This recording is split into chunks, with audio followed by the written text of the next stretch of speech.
सहनाववतु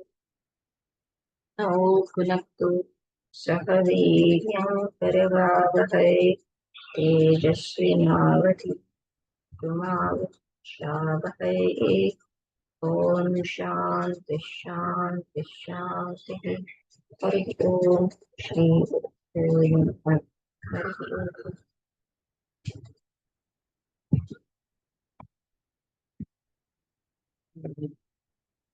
उपदेश सारम એમાં આપણે હવે વિચાર માર્ગમાં પ્રવેશ કર્યો છે, જ્ઞાન માર્ગમાં પ્રવેશ કર્યો છે. મનનો લય અથવા તો મનનો વિનાશ એના ઉપર ચર્ચા ચાલુ કરી કે મનના લય જે યોગ, પતંજલિ યોગની પદ્ધતિ છે, સમાધિની પદ્ધતિ છે,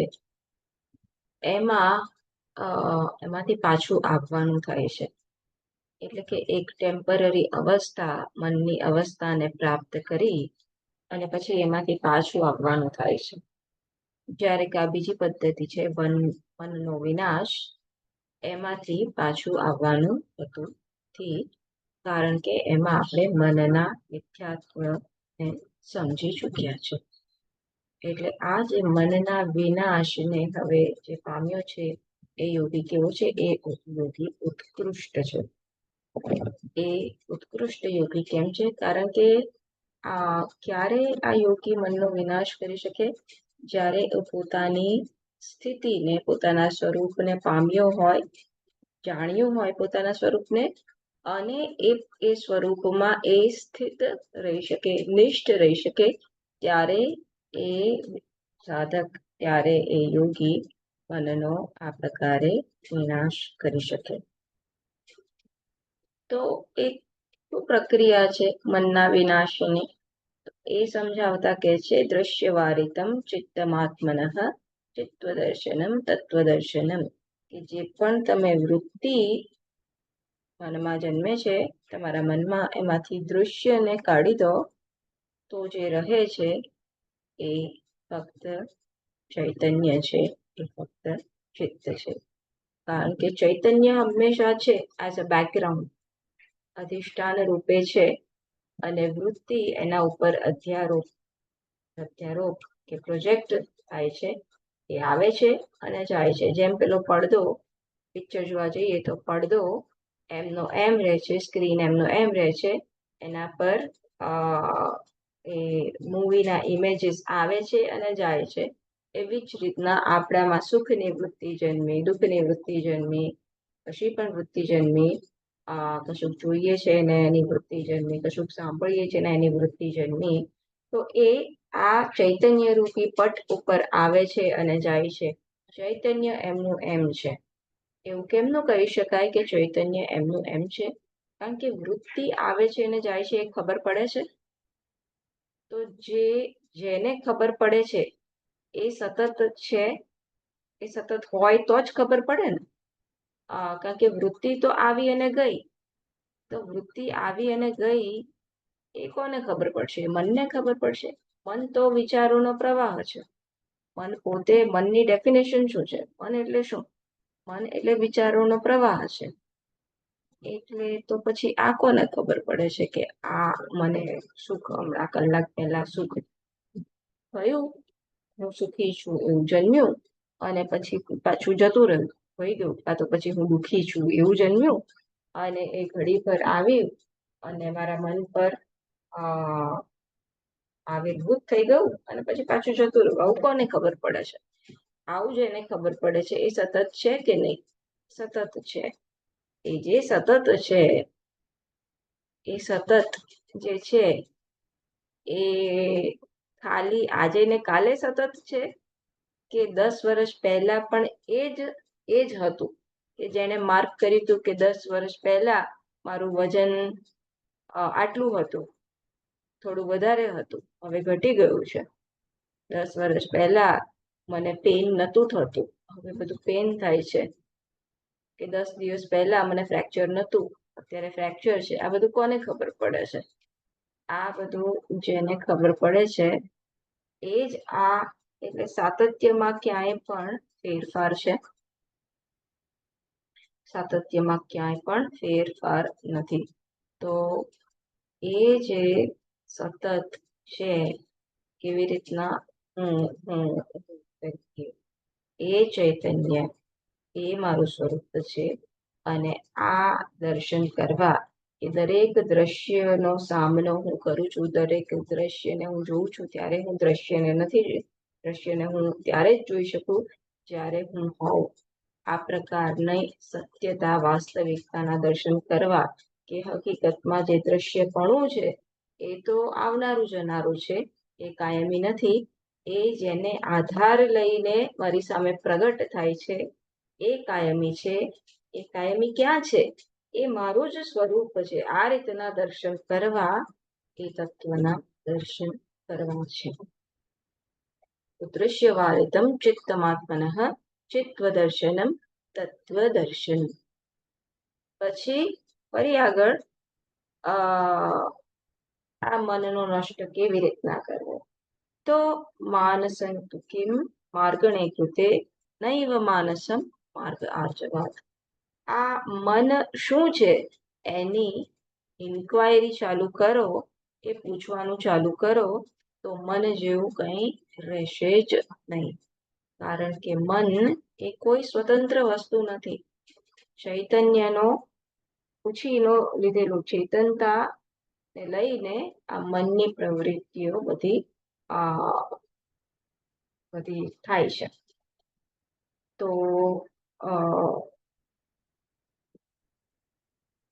દાખલો આપે છે કે મન શું છે? મન અરીસા જેવું છે. અને અરીસાની સામે ઊભા રહીએ તો શું દેખાય?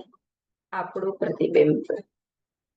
હવે કોઈક નાના બાળકને એનું પ્રતિબિંબ દેખાય છે, એને થાય છે કે ત્યાં કોઈક છે. આપણા બાળકને નહીં થતું હોય, કદાચ નાના અમથા બાળકને થતું હશે, સમજાવવું પડતું હશે. પણ આપણા જે પક્ષીઓ છે, પશુ પક્ષીઓ, મોર, અમારા ત્યાં મોર છે,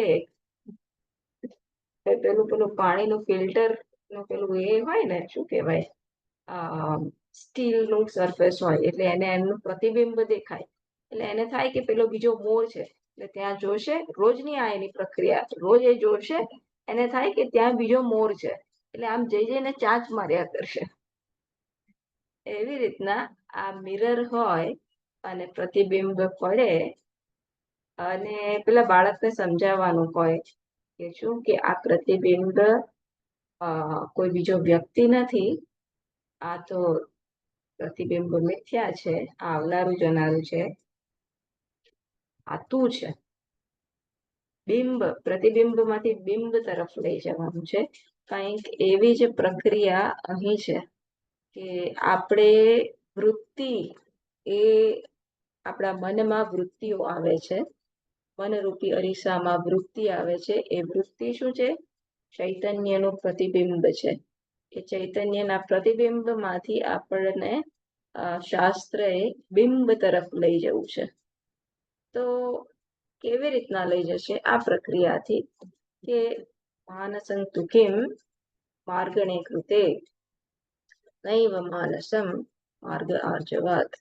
તો ધીરે ધીરે પ્રક્રિયા આખી સમજાવી દઉં છું. પછી આ તો રમણ મહર્ષિએ ઇન્ટ્રોડ્યુસ કર્યું.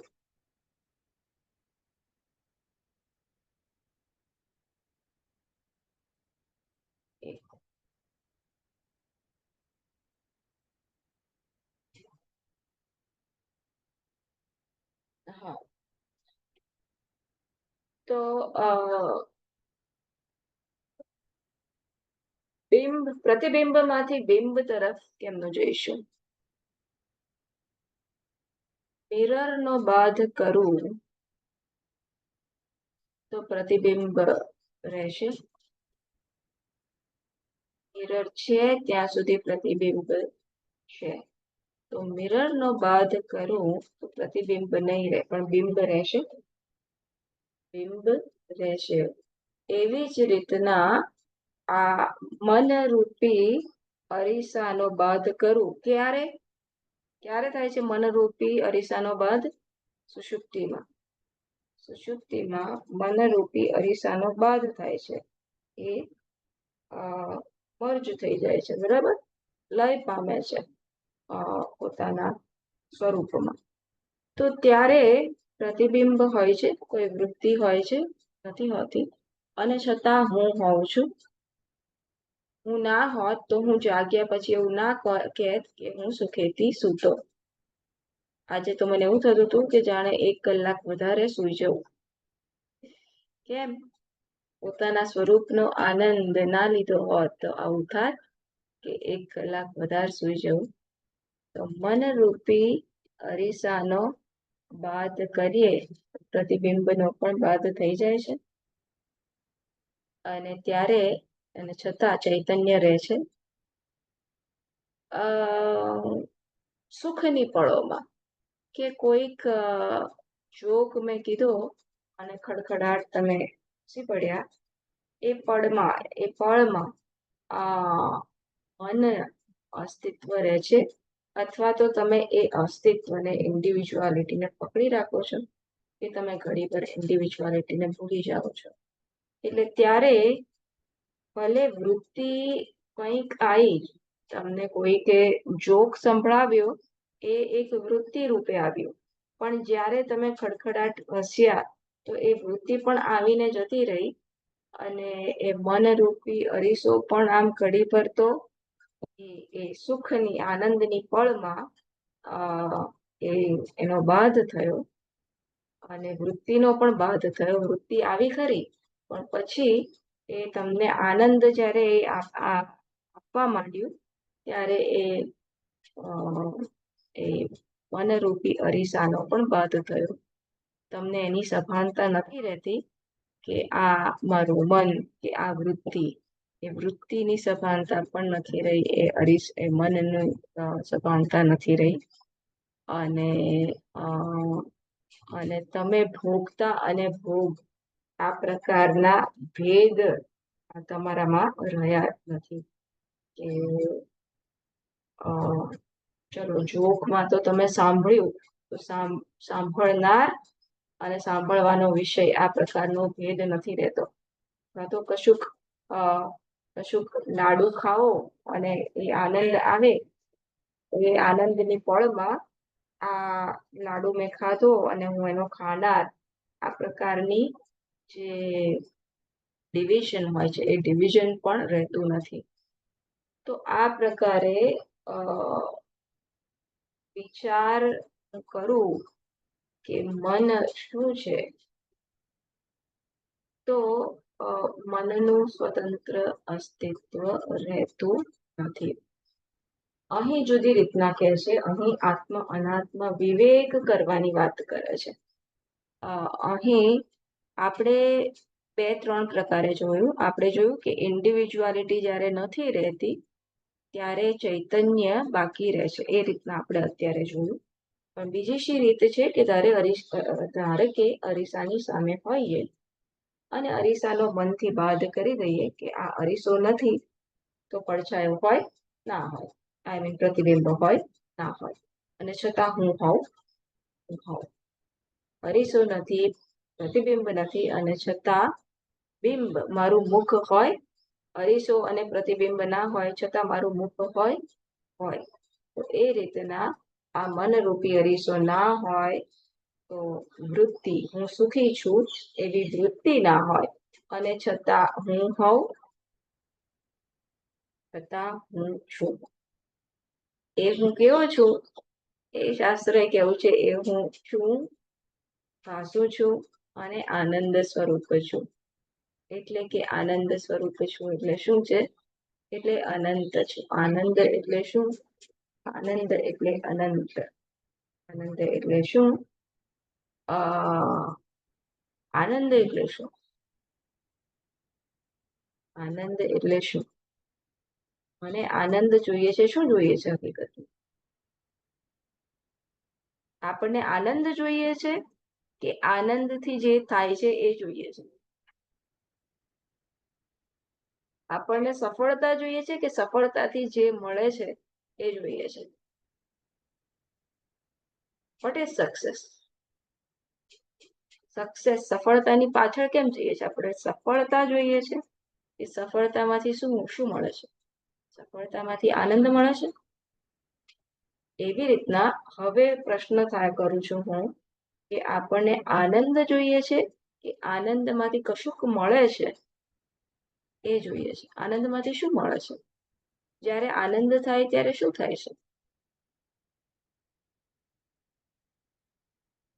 શું થાય છે? આનંદ થાય છે ત્યારે કામિનીબેન, મુકેશભાઈ?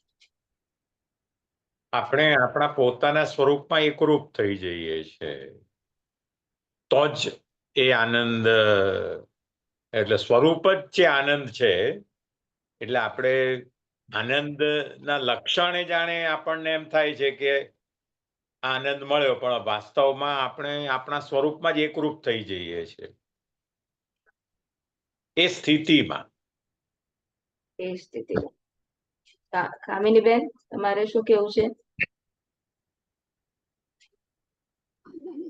એ આપણા મન અને મનની પ્રક્રિયા છે. દિલમાં આનંદ થાય એટલે મનથી આપણે ખુશ થઈએ, આપણા સ્વરૂપને જ જાણી લઈએ કે ખબર પડે કે આપણને આનંદ કેટલો થયો. રીતિકા પહેલા નંબરે આવી. રીતિકા કશાકમાં ભાગ લે છે ને, એને પહેલો નંબર આવ્યો ત્યારે, અને પછી આવે છે દાદી દાદી કે આ જો મને પહેલો નંબર આવ્યો, જો આ પ્રાઇઝ આવી, તો શું થાય છે? ખુશી થાય. એ આનંદમાં શું થાય? એ આનંદ આવ્યો ત્યારે શું થયું? એ આનંદ આવ્યો ત્યારે મનમાં ખુશી થઈને. એ આનંદનું સ્વરૂપ શું છે? એકચ્યુઅલી તો આનંદ એટલે અનંતતા છે. કેમ કે પેલી વૃત્તિ તો આવીને ચાલી જાય, એટલે એ જે પ્લેઝર છે એ ક્ષણિક છે, પણ જે આપણે અનંતતા જોઈએ છે, અસ્થિભાતિ પ્રિય, તો એ વૃત્તિ નહીં રહે અને હું માત્ર એક સ્વરૂપ જ રહે, એ આનંદ છે ને એ અનંતતા છે. અનંત જ આનંદ છે. હા, એટલે પહેલા તો આનંદ જ્યારે હું ઝંખું છું ત્યારે શું ઝંખું છું ખરેખર? તો આનંદ મને થાય છે ત્યારે એક પોતાનો સ્વીકાર થાય છે. આનંદની પળમાં પોતાનો સંપૂર્ણ સ્વીકાર થાય છે. એક સંતોષની લાગણી થાય છે. એટલે ખરેખર હું આનંદ ઝંખું છું કે જીવનમાં સંતોષ અને આ પ્રકારે પોતાના સ્વીકાર ઝંખું છું? મને લાગે છે કે મને આનંદ જોઈએ છે, પણ એ આનંદ તો એક એક્સપ્રેશન છે. આનંદના એક્સપ્રેશનથી જે અનુભવ મને થાય છે કે સંતોષનો અનુભવ, પોતાનો સ્વીકારનો અનુભવ, આ ઝંખું છું. કેમ એ પળમાં પોતાનો સ્વીકાર થાય છે, સંતોષ જન્મે છે? કારણ કે જેમ કીધું એમ, એ પળમાં તમે તમારા સ્વરૂપમાં નિષ્ઠ બનો છો, અને તો આ ભેદભાવ એ પળમાં ઘડીભર મટી જાય છે, અને તો એ અનંતતાની તમને થોડીક ઝાંખી થાય છે. અનંતતા જે તમારું સ્વરૂપ છે, એટલે આનંદ એ જ અનંતતા. કારણ કે આનંદ તમને અનંતતા તરફ લઈ જાય છે. આનંદ એ અનંતતા નથી, પણ આનંદ થાય ત્યારે તમને એ અનંતતાની ઝાંખી કરાવે છે. એટલે એ રીતના આનંદ અનંતતા છે. તો આનંદ ઝંખું છું એટલે એ જે આનંદ મને અનંતતાની ઝાંખી કરી આપે છે ને, જેના કારણે મને સંતોષ થાય છે, જેના કારણે હું મારો સ્વીકાર કરી શકું છું. કેમ મારો સ્વીકાર કરી શકું છું? કારણ કે એ પળમાં હું મારી જાતને ઊણો નથી જોતો. એ પળમાં હું પૂર્ણતાનો અનુભવ કરું છું. આ એક્સપિરિયન્સ ફૂલનેસ, જે અત્યાર સુધી બિચારો બાપડો એવું લાગતું હતું કે મારાથી હલાતું નથી, આ નથી થતું, તે નથી થતું.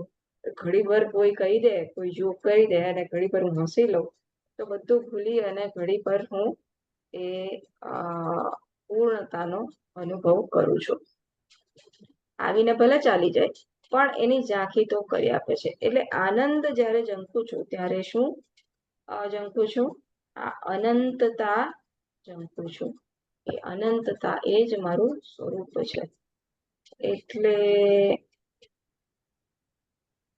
આ માનસંતુ કે માર્ગણે કૃતે, આ કેવી રીતના કરવાની વાત છે કે આત્મ અનાત્માના વિવેકથી, કે આત્મ અનાત્માનું મિશ્રણ થઈ ગયું છે, ક્ષેત્ર ક્ષેત્રજ્ઞનું મિશ્રણ થઈ ગયું છે. તો હવે આ હું સુખી છું એવી વૃત્તિ જન્મી, તેમાંથી સુખ મનનો સ્વભાવ છે. કે હું દુઃખી છું, ધારો કે એ લઈ લઈએ, એ સરળ બનતું હોય તો દુઃખ મનનો ધર્મ છે, એ મનને પાછું આપી દો. અને હું એ આ ચૈતન્યનું સ્વરૂપ છે, એ ચૈતન્યને પાછું આપી દો. તો હું સુખી છું એ કોમ્બિનેશન જે કર્યું તમે એ રહેશે. કોમ્બિનેશન એ અહંકાર જે કહેતું હતું હું સુખી છું, એ કોમ્બિનેશન નહીં રહે. એટલે માનસંતુ કે માર્ગણે કૃતે, આ પ્રકારે આત્મ અનાત્મ વિવેક માર્ગ અપનાવશો કે આ મન કોણ છે, આ હું સુખી છું એ કોણ છે. તો સુખીપણું એવું કઈ છે ખરું? હું સુખી છું એવું છે ખરું દુનિયામાં? એવું તપાસજો. હું દુઃખી છું એવું છે ખરું? તો એવું તપાસજો તો જણાશે કે આ સુખ તો મનનો ધર્મ છે, હું મન નથી. અને હું ચૈતન્યનો ધર્મ છું. તો હું સુખી છું એ કોમ્બિનેશન નથી.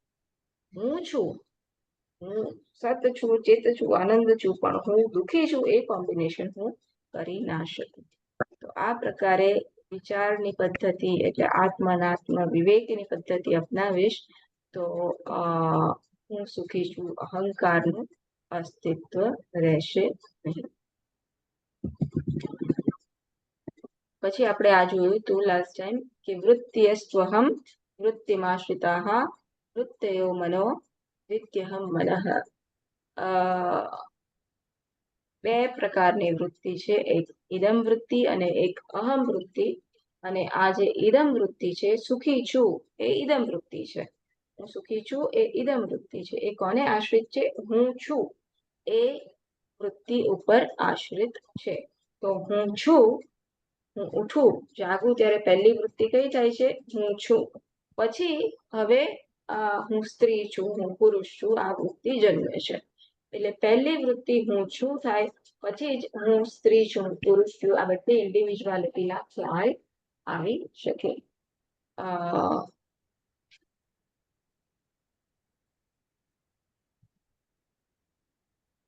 તો આ પ્રકારે હું છું એ બધી જ વૃત્તિનું મૂળ છે. પછી આગળ કીધું અહમયમ કુતો ભવતિ ચિન્વતઃ અયપતત્યહમ નિજ વિચારણમ. આ અહમ વૃત્તિ પણ ક્યાંથી જન્મી એનો વિચાર કરશો તો એ જઈને તમારા સ્વરૂપમાં એનું શું કહેવાય કે તમે તમારું સ્વરૂપ પામશો. તો અહમ વૃત્તિમાં પણ બે અંશ છે, અસ્થિ ભાતિ પ્રિય અને નામ રૂપ. તો અહમ વૃત્તિમાં પણ હું સાંભળનાર છું, હું બોલનાર છું એવું જન્મી શકે. હું કોણ? તો હું સાંભળનાર, બોલનાર એવો હું. તો એમાં એ નામ રૂપના અંશ એ બાજુ પર કરીએ અને જે બાકી રહે અસ્થિ ભાતિ પ્રિય, જે મારું સ્વરૂપ છે, જેનું સાતત્ય હંમેશા રહે છે, તો એ શું છે? એ મારું સ્વરૂપ છે. તો આવી રીતના આ અહમ ક્યાંથી જન્મ્યો એ પ્રશ્ન કરીશું, વધારે વિચાર કરીશું તો એ આ મારા સ્વરૂપમાં જ એ મને લઈ જશે. અયપતત્યહમ નિજ વિચારણમ. અહમ ક્યાંથી જન્મ્યો એવું કરશો તો એ અહમનું જ એટલે અહંકારનું જ પતન થશે. આ રીતના તમે કોન્સ્ટન્ટલી વિચારો. જ્યારે જ્યારે પણ પોતાના સ્વરૂપમાં નિષ્ઠ ના થઈ શકો તો કોન્સ્ટન્ટલી આ વિચારો.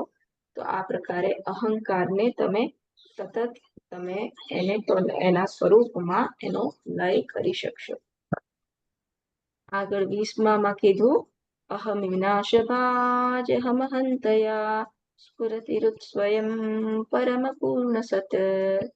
જ્યારે આ અહંકારનો આ પ્રકારે નાશ અથવા તો એનો લય અથવા તો એના મિથ્યાત્વનું દર્શન કરી શકશો કે મન તો આ હું સુખી પણ તો મનનો સ્વભાવ છે, હું સુખી છું. એ જે અહંકાર અત્યાર સુધી કહેતું હતું આ ક્યાંથી જન્મ્યું, આ હું સુખી છું એ અહંકારને ક્યાંથી જન્મ્યું એ વિચાર કરશો તો તરત આ પ્રકારે એ અહંકારનો લય થશે. કારણ કે સમજાશે કે આ સુખીપણું તો આ સુખ તો મન, સુખ કે દુઃખ તો મનનો ધર્મ હતો, હું ચૈતન્યનો ધર્મ છું. એટલે આ કોમ્બિનેશન ઇટ ઇઝ એન અનહોલી વેડલોક. કે સ્વામીજી ઘણી વાર એની ચર્ચા કરતા હોય છે કે ચૈતન્ય અને આ મન કે અહંકાર એનું કોમ્બિનેશન થઈ ના શકે, કારણ કે એની સત્તા અલગ છે. જેમ કે પડછાયો અને વ્યક્તિ એની સત્તા અલગ છે, એવી રીતના આ મનની સત્તા અલગ છે, ચૈતન્યની સત્તા અલગ છે. એટલે આ હું પડછાયાને જોઈને બાળકને થાય કે હું નાનો થઈ ગયો, મોટો થઈ ગયો, હું લાંબો થઈ ગયો, એ વિચારશે તો આની સત્તા, આ વિચારની સત્તા રહેશે નહીં. તો અહમિનાશભાજ અહમ હંતયા, આ અહંકારનો જ્યારે નાશ થશે ત્યારે હું જે પરમ છું, મારું સાચું સ્વરૂપ છે, કેવું છે, સત સ્વરૂપ છે, પૂર્ણ સ્વરૂપ છે, એ ક્યાં સ્ફુરશે, એ છું જ હું, અત્યારે પણ છું જ. એ સતત હૃદયમાં એનું સ્ફુરણ થાય જ છે. એને હું પામી શકીશ, એને હું આત્મસાત કરી શકીશ, એને હું ઓન અપ કરી શકીશ. પછી કે છે ઇદમ અહમ પદાધિક્યમન્વહમ અહમિલીન કે પ્યલય સત્તયા. ઇદમ અહમ, આ જે અહંકારનો નાશ થયો અને પછી હૃદયમાં જે સતત પરમ પૂર્ણ રીતના સ્ફુરી રહ્યો છે, એ જે અહમ છે, અહમ અયમ કુતો ભવતી. આ અહમ વૃત્તિ શું છે, 19મા શ્લોકથી એનું વિવેચન ચાલુ થયું અને પછી વિચારથી આપણને ખબર પડી કે અહંકારનું સ્વતંત્ર અસ્તિત્વ નથી, અહંકારનું મિથ્યાત્વનું દર્શન થયું. તો પરમ પૂર્ણ સત્ય એ હું છું, એ અહમનું સ્વરૂપ છે, એ પામ્યા. આ અહમ, આ પરમ પૂર્ણ સતરૂપી અહમ, ઇદમ અહમ, આ જે અહમ છે એ જ ખરું અહમ છે, એ જ મારું સાચું સ્વરૂપ છે. અને એ કોઈ દિવસ લીન થતો નથી. અહંકારનો લય થાય છે, અહંકારના મિથ્યાત્વને જાણ્યા પછી પણ આ જે પરમ પૂર્ણ સત્ય છે, આ જે હું છે, એ કોઈ દિવસ લય પામતો નથી. પછી 22માં કહે છે તો અત્યાર સુધી શું થયું, ત્વમ પદ શોધનમ થયું, મારા સ્વરૂપનું ચિંતન થયું. અને જે અત્યાર સુધી ચૈતન્ય અને ચૈતન્ય સિવાય આત્મ અને અનાત્મના મિશ્રણથી જે આપણે આપણી જાતને હું 40 વર્ષનો કે હું 40 કિલોનો કે 60 kgનો કે 60 yearsનો આ બધું માનતા હતા, એમાંથી વિવેક કર્યો કે ના, શરીરનો ધર્મ છે, આ ઉંમર તો શરીરનો ધર્મ છે, વજન તો શરીરનો ધર્મ છે. હું કોણ, હું આનો જોનાર, હું આને સત્તા અને સ્ફૂર્તિ આપનાર. આ પ્રકારે હું એટલે ચૈતન્ય એટલે પરિપૂર્ણ સત્ય, એ આપણે આપણા સ્વરૂપ સુધી ત્વમપદ શોધન દ્વારા અહીં સુધી કરાવતા. હવે આગળ શું છે, આગળ હજુ એ વસ્તુ ચાલુ છે.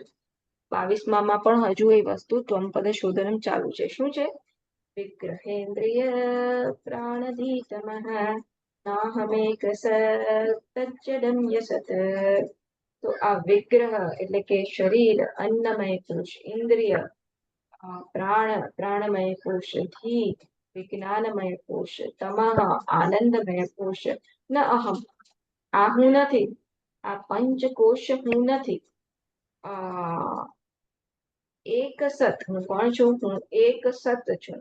હું ચૈતન્ય છું જે હંમેશા છે, જે અનેક નથી. આ અનાત્મા અનેક છે. આ ચૈતન્ય કેવું છે? એક છે. આ સત છે. અને હું કેમ વિગ્રહ, ઇન્દ્રિય, પ્રાણ અને દિવ્યને આનંદમય કોશ નથી? કારણ કે એ તો જડ છે, એ અસત છે, એ આવનારું જનારું છે. એટલે એ ચૈતન્ય ચૈતન્ય એનો ધર્મ નથી. જેમ ચૈતન્ય મારો ધર્મ છે કે બીજી વૃત્તિ આવે કે જાય હું હંમેશા સભાન છું. એ પ્રકારે આ વિગ્રહ, આ અન્નમય, આ ઇન્દ્રિય, પ્રાણથી વિજ્ઞાનમય, આ હંમેશા એનું અસ્તિત્વ હોય જ છે એવું નથી. હંમેશા એ સ્વપ્ન અવસ્થામાં હોય કે સુષુપ્તિ અવસ્થામાં હોય એવું નથી. એ પણ આવનારું જનારું છે. એટલે એ જડ છે. હું એને જોઈ શકું છું. વળી હું એને જોઈ શકું છું. જેને હું જોઈ શકું એ કેવું હોય?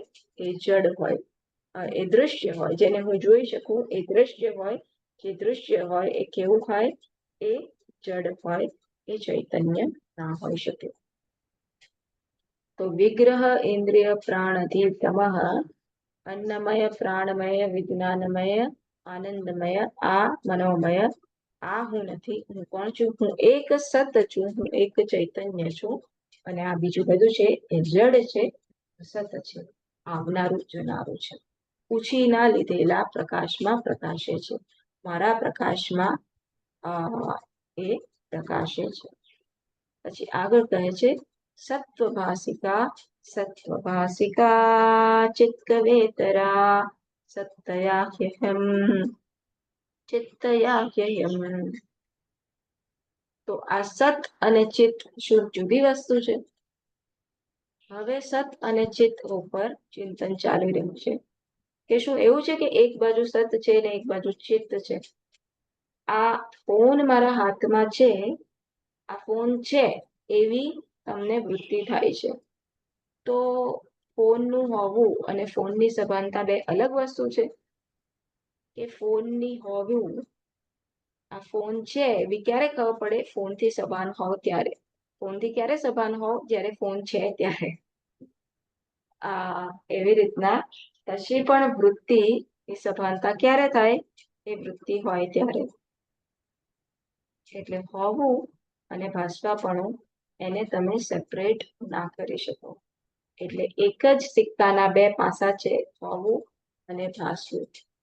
એ કહે છે અહીં સત્વભાસિકા ચિત્કવેતરા સત્તયાહ્યહમ ચિત્તયાહ્યહમ. કારણ કે સતને પ્રકાશવા માટે કોઈ બીજી વૃત્તિની જરૂર નથી. કોઈ બીજા ચૈતન્યની જરૂર નથી. જેમ દીવો કેવો પ્રકાશે છે? સ્વયં પ્રકાશ છે. સ્વયં પ્રકાશે છે ને. દીવા ઉપર ઘડો છે, એ ઘડાને તમે હટાવ્યો પછી એ દીવાને પ્રકાશવા માટે, દેખાડવા માટે બીજા દીવાની જરૂર પડશે? નહીં પડે. એવી રીતના આ ચૈતન્ય પણ સ્વયં પ્રકાશ છે. એ સતત સભાન છે. એ સતત એની સભાનતા છે જ, એનું ભાસવાપણું છે જ. એટલે એ છે પણ ખરું, સ્વતંત્ર અસ્તિત્વ પણ ધરાવે છે અને એની સ્વતંત્ર અસ્તિત્વ ધરાવે છે અને એની સભાનતા પણ છે. એટલે એના ભાસવા માટે કોઈ અન્ય પ્રકાશની આપણને જરૂર નથી. બીજા કોન્શિયસનેસની, બીજા ચૈતન્યની જરૂર નથી. કે ચલો હું ચૈતન્ય રૂપે હું મારી જાતને ઓળખું છું, પણ ભગવાન જે ચૈતન્ય છે એ ભગવાનના ચૈતન્યની મને જરૂર પડશે? પરમાત્માના ચૈતન્યની જરૂર પડશે? તો પરમાત્માનું ચૈતન્ય ને મારું ચૈતન્ય એ બે અલગ ચૈતન્ય છે? ના, એવા બે અલગ ચૈતન્ય, એક ચૈતન્ય એક જ હોય. જેમ ઘટાકાશ અને મહાકાશ બે અલગ આકાશ છે. ઘટાકાશ અને મહાકાશ એ આકાશ એક જ છે. આકાશ બે છે કે એક છે? આકાશ એક છે. આકાશ, ઘટાકાશ ને મહાકાશ તો આપણી કલ્પના છે. કલ્પના છે કે આપણો ભ્રમ છે.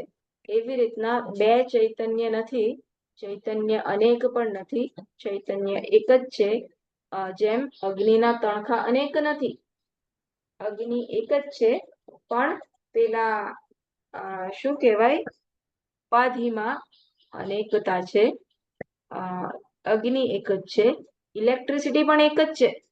એ ભલે પંખા ને લાઈટ ને હીટર અને ગીઝર અને એસી થ્રુ વ્યક્ત થાય, ઇલેક્ટ્રિસિટી એક છે. એવી રીતના આ ચૈતન્ય એક છે. એટલે એવું નથી કે આ જીવમાં જે ચૈતન્ય છે એને પ્રકાશવા માટે પરમાત્મા ઈશ્વરના ચૈતન્યની જરૂર પડશે. આ ચૈતન્ય એક જ છે. તો આ ચૈતન્યનું સ્વરૂપ શું છે? જે સત છે એ જ ચિત્ત છે. એ સત પણ છે, સ્વયં સત્તા ધરાવનાર છે, અને સ્વયં અસ્તિત્વ અને સભાનતા બંને ધરાવનાર છે. તો આ થયું ત્વમ પદ શોધનમ. અત્યાર સુધી ત્વમ પદ શોધન થયું. હવે આવે છે શું? હવે તદપદ ઉપર વિચાર થાય છે. શું છે? ઈશ જીવયોર વેશદીપિદા સત્સ્વભાવતો વસ્તુ કેવલમ. તો આ ઈશ્વર અને જીવ એ તો બે વેશ છે, સમષ્ટિ અને વ્યષ્ટિ એ તો ખાલી કોસ્ચ્યુમ છે. બે ઉપાધિ બે છે. તો ભેદ ક્યાં છે? કોસ્ચ્યુમમાં ભેદ છે. સાડી પહેરું ને ફ્રોક પહેરું એ કોસ્ચ્યુમમાં ભેદ છે. તો એવી રીતના સમષ્ટિ અને વ્યષ્ટિ એ કોસ્ચ્યુમ છે, એમાં ભેદ છે. પણ એનાથી પ્રગટ શું થાય છે? એક જ ચૈતન્ય.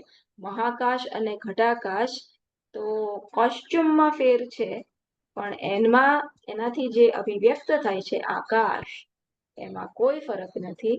એવી જ રીતના અહીં પણ કોઈ ફરક નથી. ચૈતન્ય એક જ છે. ઈશ્વરથી પ્રગટ થાય કે જીવના આ વ્યક્તિત્વથી પ્રગટ થાય. તો વેશમાં ભિન્નતા છે. ઈશ્વર રૂપી વેશ, ઈશ્વર માયાનું વેશ ધારણ કરે છે, અને આ ઉપાધિ અવિદ્યાનો વેશ ધારણ કરે છે.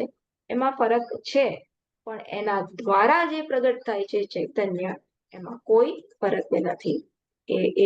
એના દ્વારા શું પ્રગટ થાય છે? સત સ્વભાવતો વસ્તુ કેવલમ. કેવલ વસ્તુ. કઈ વસ્તુ? સત વસ્તુ. આ જે સત વસ્તુ છે, જેનો કોઈ દિવસ બાદ ના થઈ શકે, એ વસ્તુ હંમેશા રહે છે. પછી તો આ ઐક્ય, જીવમ અને તદપદના ઐક્યની વાત કરી. પછી શું છે? 25માં કહે છે વેશહાનતઃ સ્વાત્મ દર્શનમ ઈશ દર્શનમ સ્વાત્મ રૂપતઃ. આ વેશહાનતઃ, વેશનો બાદ કરો ત્યારે શું દેખાશે? ત્યારે પોતાના દર્શન થશે. પોતાના દર્શન થયા. આ વેશ, પોતાનો જીવ પણ વેશ તમે કાઢશો તો પોતાના સ્વરૂપનો, ચૈતન્યનું દર્શન કરશો. અને ઈશના દર્શન અને ઈશનું દર્શન પણ કરશો. કેવી રીતના? કે આ ઈશ્વર પણ હકીકતમાં ચૈતન્ય જ છે. ઈશ્વર એ પણ એક વેશ છે. એ વેશહાનતઃ, જીવનો વેશ અને પરમાત્માનો વેશ બાજુ કરશો તો આપણને ઈશ્વરનું અને મારું એક જ સ્વરૂપ છે એવું ઐક્યનું જ્ઞાન છે. કે ઈશ્વર જ હું રૂપે પ્રકાશી રહ્યો છે. આ ઈશ્વરમાં જે ચૈતન્ય છે એ જ મારામાં પ્રકાશી રહ્યો છે. ઘટાકાશને શું થશે? આ મહાકાશમાં જે આકાશ રહેલું છે એ જ મારામાં, એ જ મુજ ઘડામાં આકાશ રૂપે પ્રગટી રહ્યું છે. આવું એને પહેલા થશે. પહેલા એવું થશે, આ આકાશ, આ ઈશ્વરમાં રહેલો આકાશ છે ને એ જ મારામાં રહેલો આ આકાશ છે. ઈશ્વરમાં રહેલું જે ચૈતન્ય છે એ જ મારામાં રહેલું ચૈતન્ય છે. પછી ધીરે ધીરે શું થશે? આ બે અલગ વસ્તુ છે, ઈશ્વરનું ચૈતન્ય અને મારું ચૈતન્ય. એક જ વસ્તુ છે, એક જ ચૈતન્ય છે. તો વેશહાનતઃ સ્વાત્મદર્શનમ. આ વેશને જેમ એ બાદ કરશે એમ પોતાના દર્શન કરશે, ઈશ્વરના દર્શન કરશે, ઈશ્વરના હું તરીકે દર્શન કરશે.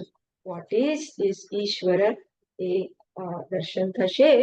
અને સાથે સાથે that ઈશ્વર is not different from me, that ઈશ્વર I am. એ ઈશ્વર અને મારું સ્વરૂપ અલગ નથી, એ રૂપે એને દર્શન થશે. આગળ કહે છે આત્મસંસ્થિતિ સ્વાત્મદર્શનમ આત્મનિર્દ્વયાત આત્મનિષ્ઠતા. તો પોતાના દર્શન કરવા શું એની હવે સ્પષ્ટતા કરે છે. ઐક્યનું જ્ઞાન વિચાર જ્ઞાન માર્ગથી, વિચાર પદ્ધતિથી પદનું શોધન કર્યું, ચૈતન્ય પોતાનું સ્વરૂપ છે એ જ્ઞાન કરાવડાયું. અને સેપરેશન, જે ભેદભાવ હું અનુભવું છું કે ઈશ્વર મારાથી અલગ છે, એ તો વેશને કારણે છે. વેશનો બાદ કરો તો ઈશ્વર અને હું એ બે અલગ વસ્તુ નથી, બે અલગ ચૈતન્ય નથી, એક જ ચૈતન્ય છે. એની પણ સભાનતા કરાવી, ઐક્ય કરાવ્યું. હવે કહે છે કે ભાઈ આ આત્માના સ્વરૂપનું દર્શન એટલે શું? એક વારની દર્શન ઇનફ છે? તો કે છે ના, આત્મ સમસ્થિતિ, આ આત્મામાં સમસ્થિતિ, આત્મા પોતાના દર્શન, એ આત્મામાં રહેવું, સારી સમ્યક રીતે સ્થિતિ, એને કહેવાય છે સમસ્થિતિ. આત્માના દર્શન કરવા એમ નહીં, પણ આત્મામાં નિષ્ઠ રહેવું, એમાંથી ચલિત ન થઈ જવું, એ જ સ્વાત્મ દર્શન છે, એ જ પોતાના દર્શન કરવા છે. આત્મનિર્દ્વયાત. કેમ? કારણ કે આત્માથી બીજું, આત્માથી અન્ય, અનાત્મા જેવી કાંઈ વસ્તુ નથી, માટે આ આત્મામાં હોવાપણું એ જ પોતાના દર્શન છે. એટલે ઘટાકાશને એવું થાય, એકવાર એને થયું કે હું આકાશ જ છું, અને પછી 5 મિનિટ પછી પાછો કે હું તો બિચારો બાપડો ઘટાકાશ છું. એવું ના ચાલે. આત્મ સમસ્થિતિ, સમ્યક રીતે એ હવે એમાંથી વિચલિત ના થાય, એ પાછા એના સંસ્કારમાં પાછો જતો ના રહે કે હું તો જીવ. એ જીવપણાના બ્રહ્મમાંથી સંપૂર્ણ રીતના મુક્ત થાય. ક્યારે? આત્મામાં હું ચૈતન્ય છું એ જ્ઞાનમાં એ જ્યારે નિષ્ઠ થાય, એને જ આપણે આત્માના દર્શન કહીએ છીએ. કારણ કે આત્માથી અન્ય કશું નથી. એટલે આ પ્રકારના સમજને, it is not a event, આ સમજ છે. આ સમજ છે, અને એ સમજની ક્લારિટી જ્યારે થાય એને જ આપણે આત્મદર્શન કહીએ છીએ. એટલે આત્મનિષ્ઠા, આત્મામાં નિષ્ઠા, સ્વરૂપમાં નિષ્ઠા, હું ચૈતન્ય છું એમાં નિષ્ઠા, એ જ આત્માના દર્શન છે. આગળ કહે છે જ્ઞાન વર્જિતા જ્ઞાનહીન ચિત જ્ઞાનમસ્તિ કિમ જ્ઞાતુમંતરમ.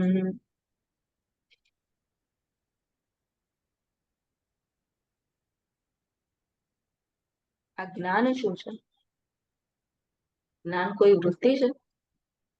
હું ચૈતન્ય છું એ કોઈ વૃત્તિ છે? એ વૃત્તિ રૂપે આવશે કે હું ચૈતન્ય છું? ના. તો જ્ઞાન વર્જિતા, આ જ્ઞાન કેવું છે? જ્ઞાન વર્જિત છે. આ વૃત્તિ રૂપી જ્ઞાન થી વિહોણું છે. આ વૃત્તિ રૂપી જ્ઞાન રૂપે નથી. જે કેનોપનિષદમાં કહ્યું છે, વિદિત અવિદિત અન્યત, એટલે એ વિદિત પણ નથી અને અવિદિત પણ નથી, એનું અહીં વિવરણ થઈ રહ્યું છે. કે એ હું એને આ તરીકે પણ ના જાણી શકું. ચૈતન્યને હું કોઈ વૃત્તિ રૂપે ના જાણી શકું, એને ઇદમ તરીકે ના જાણી શકું, એને વસ્તુ તરીકે ના જાણી શકું. એટલા માટે જ્ઞાન વર્જિતા એ પ્રકારની ઇદમ વૃત્તિથી વર્જિત છે, એનાથી રહિત છે.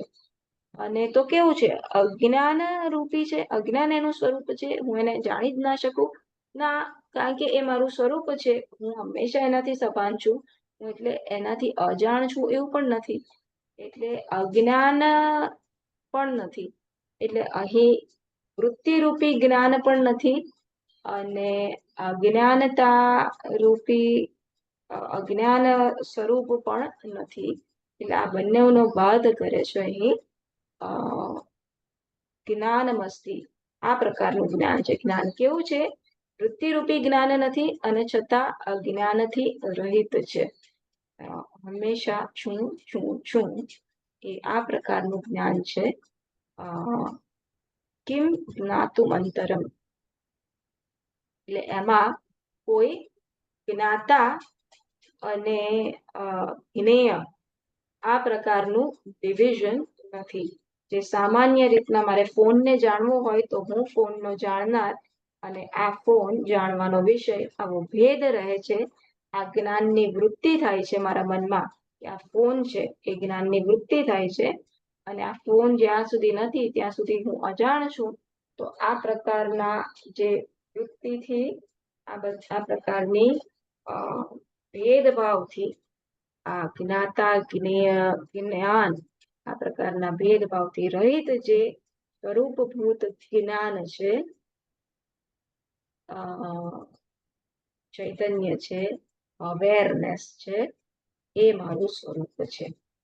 સભાનતા છે, એ મારું સ્વરૂપ છે. કેમ? અહીં સબ્જેક્ટ ઓબ્જેક્ટ, અહીં સબ્જેક્ટ ઓબ્જેક્ટને શું કહીએ?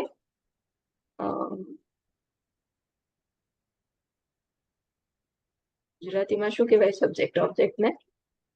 પણ સબ્જેક્ટ હું જોનાર અને જોવાનો વિષય, વિષય અને વિષયી ગુજરાતીમાં એ કહેવાય. વિષય એટલે જોવાનો વિષય અને વિષયી જે એનું વિષયીકરણ કરે છે. આ પ્રકારના ભેદભાવ નથી અને માટે હું કેવો રહું છું? જ્ઞાન સ્વરૂપ રહું છું. આ પ્રકારે પહેલા શું કીધું કે આ આત્માના દર્શન એટલે શું? આત્મામાં નિષ્ઠા એ જ આત્માના દર્શન છે. અને આત્મામાં નિષ્ઠા એક પ્રકારનું જ્ઞાન એ વૃત્તિ રૂપે થશે ના, એ વૃત્તિ રૂપી જ્ઞાનની વાત અહીં નથી. તો શું પછી? તો ઇગ્નોરન્સ જ રહેશે, મારામાં અજ્ઞાનતા જ રહેશે ના, અજ્ઞાનતા પણ નથી, વૃત્તિરૂપી જ્ઞાન પણ નથી, અને જે જ્ઞાન સ્વરૂપ જે રહે છે એ જ્ઞાન એ મારું સ્વરૂપ છે અને એ જ સત્ય છે.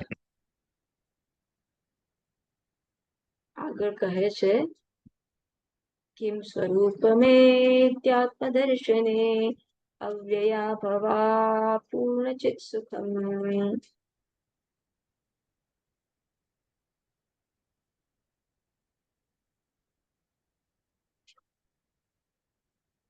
તો આ પ્રકારે પોતાના સ્વરૂપનું દર્શન કરે, આત્માનું દર્શન કરે પછી શું પામે? અવ્યય પોતાના પૂર્ણ ચિત્ત સુખને એને પામે. અને જોવા દો આમાં પાણી એડ કરવાનું છે કે નહીં.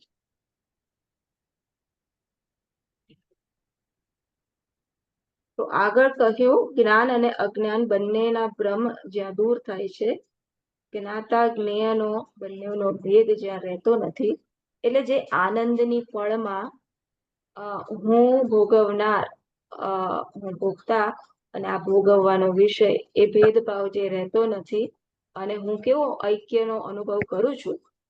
એટલે મારા નોર્મલ ડેલી લાઈફમાં પણ હું એ જ્ઞાનનો અનુભવ કરું છું, હું એ આનંદ, ભેદભાવ રહિત આનંદનો અનુભવ કરું છું. એ જ્ઞાન મારું સ્વરૂપ છે, એની ચર્ચા કરી. પછી અહીં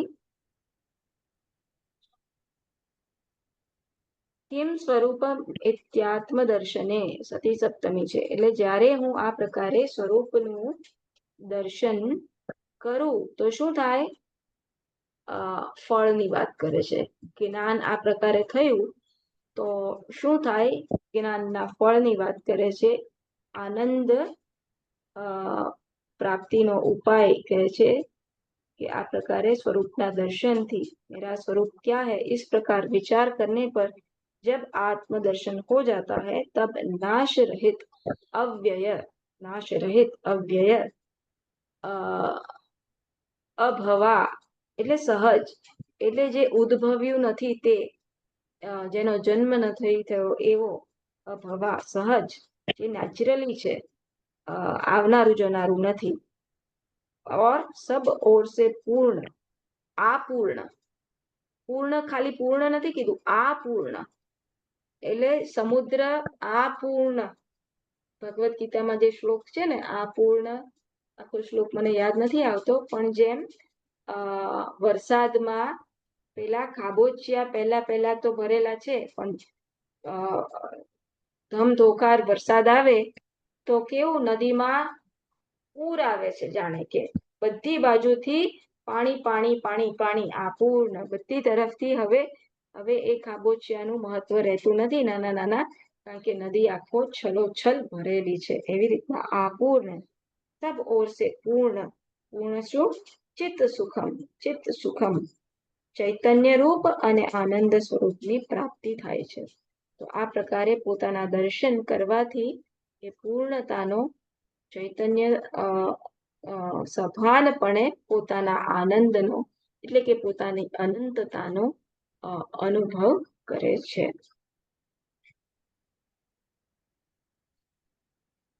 સો આ જ્ઞાનના ફળની વાત અહીં 28મા શ્લોકમાં વાત કરી કે કેવી રીતના આ જ્ઞાની આ પ્રકારનું જેને જ્ઞાન થયું જેને વિચાર માર્ગ અપનાવ્યો જેને ઐક્યના દર્શન થયા એ પોતાના અવ્યય સ્વરૂપને નાશ રહિત સ્વરૂપને પોતાના સત સ્વરૂપને અપૂર્ણ ચિત્ત સ્વરૂપને પામે છે પછી આગળ કહે છે પછી શું થાય છે બંધ મુક્ત્યતીતમ પરમ સુખમ વિંદતિ હજી વસ્તુ દૈવિક અને એ આ બંધન એ જ્ઞાનની પળમાં પછી અથવા તો એ જ્ઞાનમાં નિષ્ઠ એ યોગી એ જ્ઞાની એ બંધન અને મુક્તિ આ બંનેથી મુક્ત થઈ જાય છે બંનેથી અતીત પામે છે કારણ કે બંધન એ પણ બ્રહ્મ હતો તો મુક્તિ એ પણ બ્રહ્મ હશે જેમ પેલી ગાયને 4 થી 4 ગાય કેવી રીતના બાંધી આપણે ગુરુજીએ કહ્યું તું બાંધવાની ચેષ્ટા કર દોરડું ખોવાઈ ગયું છે તો બાંધવાની ચેષ્ટા કર તો બંધન કેવું હતું બંધન પણ કલ્પિત હતું પછી સવારે બીજે દિવસે પેલી ગાય હાલતી નથી તો ગુરુજી કહે છે તે છોડીએ ને પણ ગુરુજી મેં બાંધી ક્યાંથી અરે તું ચેષ્ટા કર તો એ ચેષ્ટા કરે છે ખોલવાની અને ગાય ચાલતી થાય છે તો એ રીતના બંધન પણ બ્રહ્મ હતો મુક્તિ પણ બ્રહ્મ હતું તો આ જ્ઞાની ને હવે આ જ્યારે આ પૂર્ણ ચિત્ત સુખમમાં સ્થિત થાય છે તો એને શું સભાનતા થાય છે કે અરે અત્યાર સુધી તો હું બંધ હતો એ તો મારો ભ્રમ હતો તો બંધન એ પણ બ્રહ્મ હતું તો મુક્તિ નામની કોઈ સ્વતંત્ર વસ્તુ છે મુક્તિ એ પણ બંધનને રિલેટિવ જ છે તો બંધન અને મુક્તિમાંથી મુક્ત કેવી રીતના થાય છે આ સભાનતાથી કે બંધન ખરેખર હતું જ નહીં આઈ વોઝ નેવર બાઉન્ડ એ એને સભાનતા થાય છે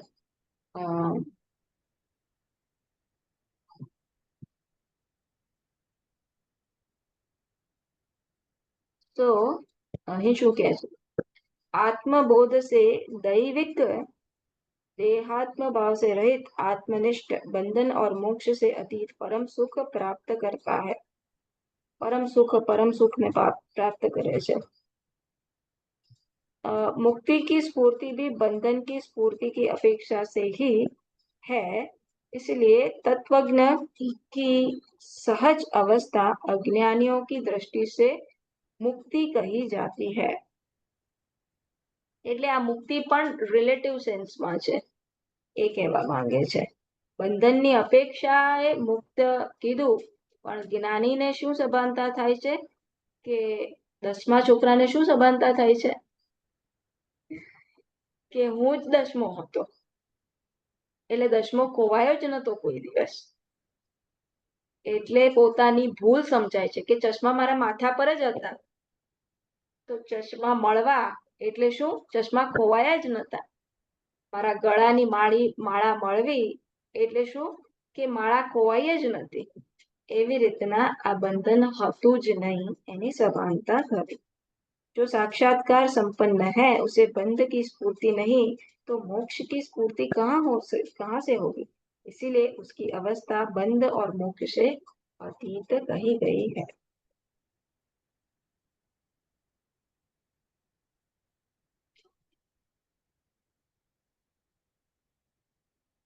એટલે આ બંધન અને મુક્તિ એ ઓનલુકર્સના દ્રષ્ટિએ મુક્તિ છે. એને તો ખબર છે કે હું હંમેશા મુક્ત જ હતો, બંધન હતું જ નહીં, તો મુક્તિનો ક્યાં પ્રશ્ન છે.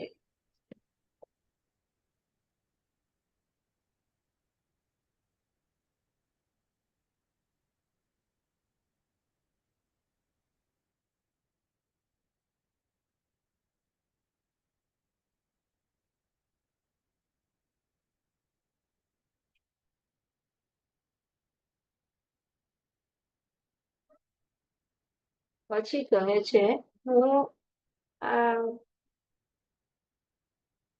શું શોધવા માંગુ છું, મને મળી નથી રહ્યું. સ્વામીજીની નોટ્સ કરી એનો પ્રયત્ન કર્યો.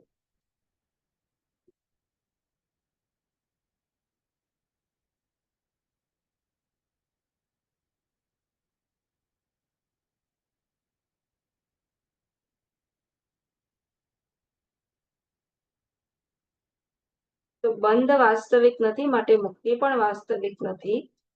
આ કોને પ્રાપ્ત થાય છે, આ દૈવિક જીવ તું દૈવિક, એ સેક્શન મારે થોડો સમજાવવો હતો.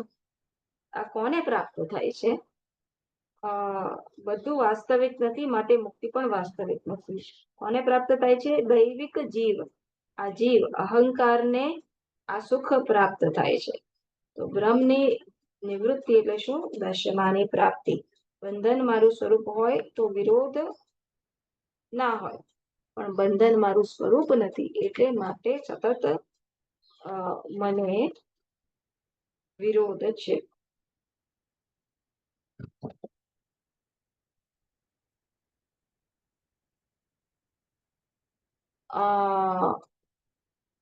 થોડી નોટ્સ લખી છે, ઇમ્પોર્ટન્ટ છે, હું વાંચું છું થોડી. કદાચ લિંક ના બેસે તો પણ સાંભળી લેજો. ભગવાનને સોંપવું એટલે શું, સંપૂર્ણ સોંપવું. ઈશ્વરની પસંદગી એટલે શું, ઈશ્વરની પસંદગી એ જ સર્વ સંકલ્પનો સંન્યાસ. મારે આ કરવું છે, મારે પેલું કરવું છે. સંકલ્પોનો સંન્યાસ એટલે શું, જે હરિ કરે એ મમ હિતનું. આ જ્યારે મારા મનમાં હું ધારણા લાવું, નક્કી કરું, તો ત્યારે સર્વ સંકલ્પનો સંન્યાસ થયો કહેવાય. માણસ એક જ વસ્તુ ઈચ્છે છે, શું, સત ચિત્ત આનંદ. સુખ પ્રાપ્ત નથી થતો, સુખ અપ્રાપ્ત છે, એવા બ્રહ્મમાંથી નિવૃત્ત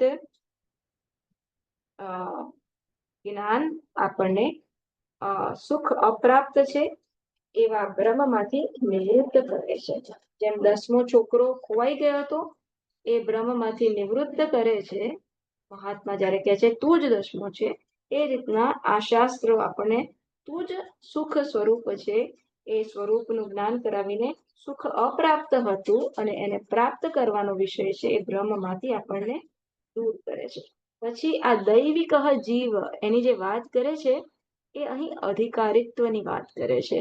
દૈવિક જીવ, આ કોને ખબર પડે, દૈવિક જીવ. દૈવિક જીવ એટલે શું, આ દૈવિક જીવ એટલે દૈવી સંપત્તિ જેને પ્રાપ્ત કરી છે એવો જીવ.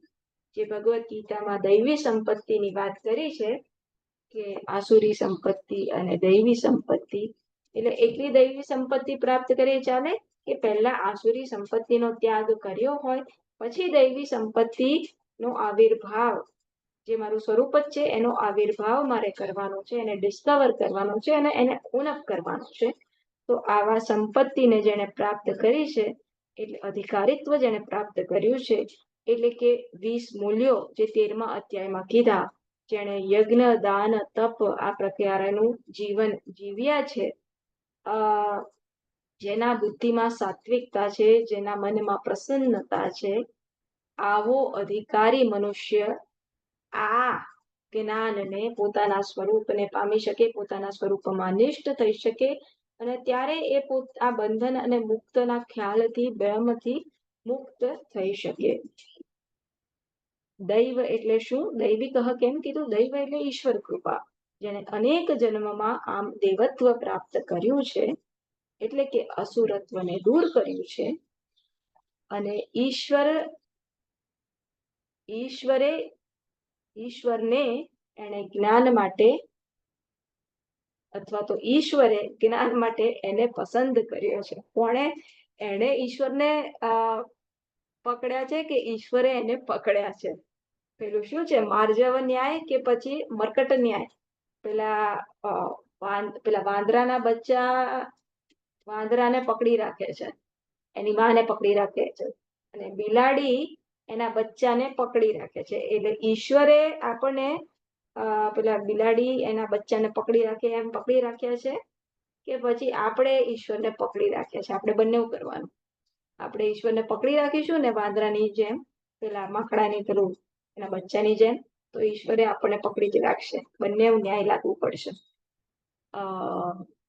મારા જીવનમાં કમિટમેન્ટ ઈશ્વરનું હોય પછી ઈશ્વર માર્જવ ન્યાયથી મને પકડી રાખશે. હું મારા પક્ષે મર્કટ ન્યાય અપનાવું, ઈશ્વર એના પક્ષે માર્જવ ન્યાય અપનાવશે. તો દૈવ પ્રારબ્ધ પણ અનુકૂળ હોવું જોઈએ. એટલે અધિકારીત્વની વાત કહી. તો જ્ઞાન વૃત્તિ આવશે, અહમ બ્રહ્માસ્મિ વૃત્તિ આવશે. એ શું કરશે? એ અજ્ઞાનને, હું અપૂર્ણ હતો એ અજ્ઞાનને બેસાડી દેશે. જેમ દાખલો આપે છે ને કે ગંદુ પાણી હોય તો પેલી શું ફટકડી છે ને, એ ફટકડી પાણીમાં નાખે તો બધી ઇમ્પ્યોરિટીઝ ને બેસાડી દેશે અને પાણી ચોખ્ખું કરી દેશે. એટલે એવી રીતના જ્ઞાન વૃત્તિ અજ્ઞાનને બેસાડી દેશે અને પછી એ જ્ઞાન વૃત્તિ પણ નીચે બેસી જશે. એ ફટકડીનું કામ પણ ત્યાં પૂરું થઈ જાય છે, જ્ઞાન વૃત્તિનું કામ પણ ત્યાં પૂરું થઈ જાય છે. એવી રીતના બસ આ એક મારે કહેવાનું હતું. દૈવિક જીવ એટલે શું? અધિકારીત્વની વાત કરી છે. એટલે આપણે આપણા પુરુષાર્થ તરફ કામ કરીએ, આપણે અધિકારીત્વ પ્રાપ્ત કરવાનું ચૂકીએ નહીં. છેલ્લા શ્લોકમાં કહે છે, પ્રાચીબેન, અધિકારીત્વ એટલે હું માનું છું કે ચિત્તની શુદ્ધિ હોય અને શરણાગતિ હોય, એ જ અધિકારી. ચિત્તની શુદ્ધિ થાય તે જ મતલબ અધિકારીત્વ છે, ને પછી શરણાગતિ હોય તો પછી આગળ જ્ઞાન થઈ શકે. હા, પણ એ અધિકારીત્વ કેવી રીતના આવશે? એ ચિત્તની શુદ્ધિ કેવી રીતના આવશે? આજે સ્વામીજીએ કીધું કે 20 મૂલ્યો અને એવું આપણે યજ્ઞ દાન તપ આ પ્રકારનું જીવન જીવ્યા હોય. એટલે શું? યજ્ઞ દાન તપ એ કરવામાં શું થાય છે? આપણે આપણા સ્વાર્થનો ત્યાગ કરવો પડશે અને અન્યનું હિત, સમષ્ટિનું હિત, કે એટલીસ્ટ મારા સ્વાર્થનો, મારા અહંકારને મારે બાજુ પર રાખવો પડે છે. એટલે ચિત્તની શુદ્ધિ કરીશું કેવી રીતના? તો એનો આ મૂલ્યોના પાલન દ્વારા અને આ સ્વાર્થરૂપી સ્વાર્થને ના પોષું અને ઈશ્વર પ્રસન્ન થાય એ પ્રકારના કર્મ કરું. ઈશ્વર કેવી રીતના પ્રસન્ન થશે? આ યજ્ઞ દાન તપ એ પ્રકારના કર્મ હું આચરણ કરીશ, એ દ્વારા ઈશ્વર પ્રસન્ન થશે. તો આ પ્રકારે ચિત્તની શુદ્ધિ થશે. શરણાગતિને હું લાવું ત્યારે જ હું જેનો પણ સામનો કરું છું જીવનમાં દિવસ દરમિયાન, એને હું સ્વીકારી શકું, નહીં તો સતત વિરોધ થાય. એટલે ચિત્ત શુદ્ધિ, શરણાગતિ એટલે જે છે એનો હું સ્વીકાર કરું. પ્રસન્નતા ક્યારે આવશે? જ્યારે જે છે એનો હું સ્વીકાર કરું. જે છે ત્યારે એનો સ્વીકાર કેવી રીતના કરીશ? જ્યારે મેં ભગવાનનું શરણ લીધો હોય કે ભગવાન જે હરિ કરે તે મુજ હિતનું, આ પ્રકારની આપણે ભાવના સેવી હોય ત્યારે, એટલે સાધન સમેત આપણે હરિને શરણે હોઈએ. છેલ્લે કહે છે અહમપેતકમ નિજ વિભાનકમ મહદિજમ તપો રમણ વાગિયમ. આ જે હું કોણ છું એની પદ્ધતિ અહીં કહી, એ વિચારની પદ્ધતિ કહી, એ જ ખરું તપ છે. કઈ તપ કરવાની વાત કરે છે રમણ મહર્ષિ? તો આવું તપ કરો કે ભાઈ હું કોણ છું, હું કોણ છું એ વિચારશો તો હું તમારા સ્વરૂપમાં જઈને અટકશે. કેવું સ્વરૂપ? ચૈતન્ય રૂપી સ્વરૂપ. એ સ્વરૂપ, એ જીવનું ચૈતન્ય સ્વરૂપ શું ઈશ્વરથી ભિન્ન છે? ના, વેશથી ભેદ છે, પણ એક જ ચૈતન્ય ઈશ્વરથી પણ ઈશ્વર રૂપે પ્રગટ થાય છે અને એ જ જીવ રૂપે પ્રગટ થાય છે. આ જ રમણ મહર્ષિની વાણી છે, એ જ મારી વાણી છે. આ પ્રકારે એ ગ્રંથનું સમાપન થાય છે. તો આ રીતના આ ગ્રંથમાં બહુ સુંદર રીતના બધા જ આપણે શરૂઆત કર્મયોગથી કરી, પછી ઉપાસના, ભક્તિ યોગ કહી શકાય કે ઉપાસનાથી કરી, પછી શું કર્યું? પછી આ યોગ, પ્રાણથી મનનું નિયમન થાય છે, એટલે પતંજલિ યોગનું વર્ણન થયું. અને પછી વેદાંત, એટલે આ 3 થી પહેલા આપણા મનને તૈયાર કરવાનું છે અને પછી વિચાર પદ્ધતિથી આપણા સ્વરૂપનું અન્વેષણ કરતા કરતા સ્વરૂપમાં નિષ્ઠ થવાનું છે. અને જ્ઞાનનું ફળ, અને કેવી રીતના બંધન અને મુક્તિ, આ ભ્રમથી મુક્ત થઈએ છે અને આ પૂર્ણ સતમાં નિષ્ઠ થઈએ છે. આ પ્રકારના સુંદર 30 શ્લોકના ગ્રંથથી આપણને કેવી રીતના સ્વરૂપમાં નિષ્ઠ થવું એની પદ્ધતિ, એનો માર્ગ, આત્મ અનાત્મ વિવેકનો આત્મ અનાત્મ વિવેક કરી અને આપણા સ્વરૂપ સુધી પહોંચવું એ પદ્ધતિ દેખાડી. આ સાથે ગ્રંથનું સમાપન થાય છે. હવે નક્કી કરીશું આવતા વખતે આપણે કયો ગ્રંથ પકડવો. તમારા મનમાં આવે તો કઈ વિચારજો, બાકી હું વિચારી જોઈએ 2-3 દિવસ કે શું લેવું હાથમાં.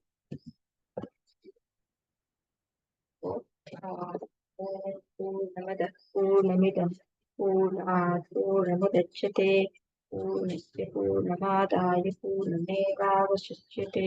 ઓમ શાંતિ શાંતિ શાંતિ. હરિ ઓમ શ્રી ગુરુભ્યો નમઃ. હરિ ઓમ. હરિ ઓમ. હરિ ઓમ.